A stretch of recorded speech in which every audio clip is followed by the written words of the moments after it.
Okay, so today's topic is why you need to shift from having a goals mindset and to have a growth mindset instead. And this comes from John C. Maxwell's Leadershift book.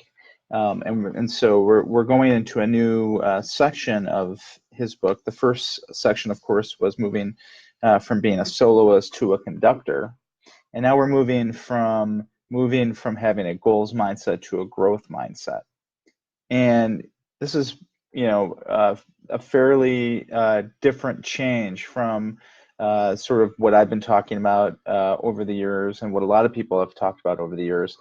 The focus, it seems to be in the personal development space, has always been setting goals and then setting like I think the way that I've described in the past, and I got this from Pat Flynn, was setting sort of like all-time goals, like your Hall of Fame goals, and then you want to think about, what would be your Super Bowl goals, your season goals, then what would be your quarterly or monthly goals, what are your weekly goals, and then what are your daily goals.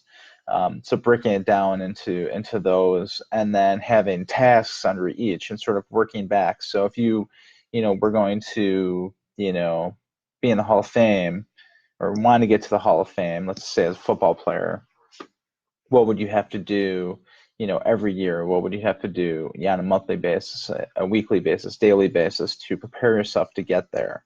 And so you think about that in all areas of your life, your body, your being, your fitness, your family, your business, all of that. But what John C. Maxwell is talking about is moving from a goals mindset to a growth mindset. And frankly, I've thought a lot about this in terms of areas in my life that I can't set a goal for, or that it's very difficult to set a goal for. One of those being sort of on the spirituality or being part of my life. So that would go into things like, meditation and spirituality, religion, and that sort of thing. And you certainly can have certain religious practices, or you can have certain meditation practices, but how do you know what goals to set, and how do you know when you've reached that? Especially, something like your meditation practice. Certainly, you can say, well, I'm meditating every day, or I'm, certain number of times every week. Sure, but how do you know whether or not it's really helping? And so it's interesting. And actually, just today, I got an email from the 10% Happier app newsletter, talking about, how do you know when you're making progress on your meditation practice? And he talks about, like the guy lost his wallet one day, and was sort of throwing a tizzy trying to find it, around his house. And he talks about, well, I knew that I was making meditation progress because even though I made a fool out of myself, I knew what was going on in my mind, and I was able to, maybe not in the moment, change my behavior, but I sort of knew I could observe myself doing that. And so he knew he was making progress. He knew he was growing in his meditation practice and in his mindfulness.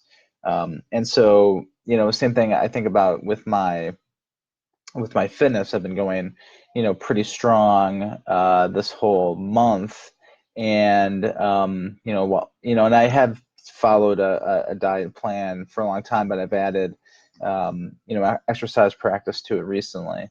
And so while again, I've set a goal for my weight, I don't know if I'll ever get there, but I know that I've been making a lot of progress, a lot of growth in those areas. So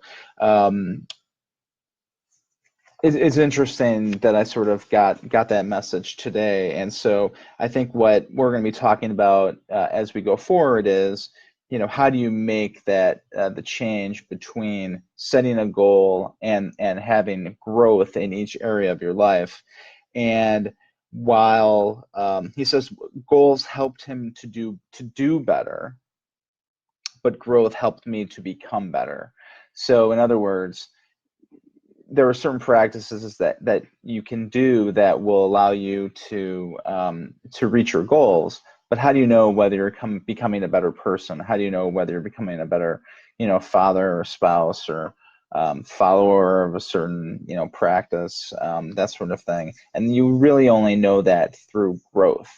There's really no goal that you can set. You can say, well, I hope I win Father of the Year, but you don't really know. There's really no goal to set. But when you have a better relationship with your children, when you have a better relationship with your spouse, and hopefully you're growing in those areas. And that's where we want to think about going, and that's what we're going to be talking about as we go through these sessions. So I think I'm going to just stop it there as sort of like an introduction to what we're going to be talking about. There are different shifts that we're going to be talking about later on. He talks about growing outward as opposed to growing inward, growth in everything as opposed to growth in a few vital things, growth with a timeline versus growth without a finish line. And then he goes on to talk about how to become a growth-oriented person, all things that I think are going to be very interesting to talk about as we go forward. And again, I hope to see your comments and whatever, I'm posting this on basically all the social media platforms. Again, if you want to watch it live, go to facebook.com/attorneydsy. I'm not being very consistent with when I'm going live, and that's just the matter of my day. But if you catch it, jump on live. Would love to see your comments as we go forward. If you're listening on the podcast, I'm at Attorney DSY on all of these social media platforms. So please, I'd love to see your comments and love to hear what you have to say about what we talk about, and would love to hear about how you are making this leadership journey along with me. So if you need an attorney or need to refer a case, my phone number is 312-239-9722. Email address is dscriven-young@pecklaw.com, PECKLAW. And remember to fight for the lifestyle that you want and become that rainmaker that you need to be.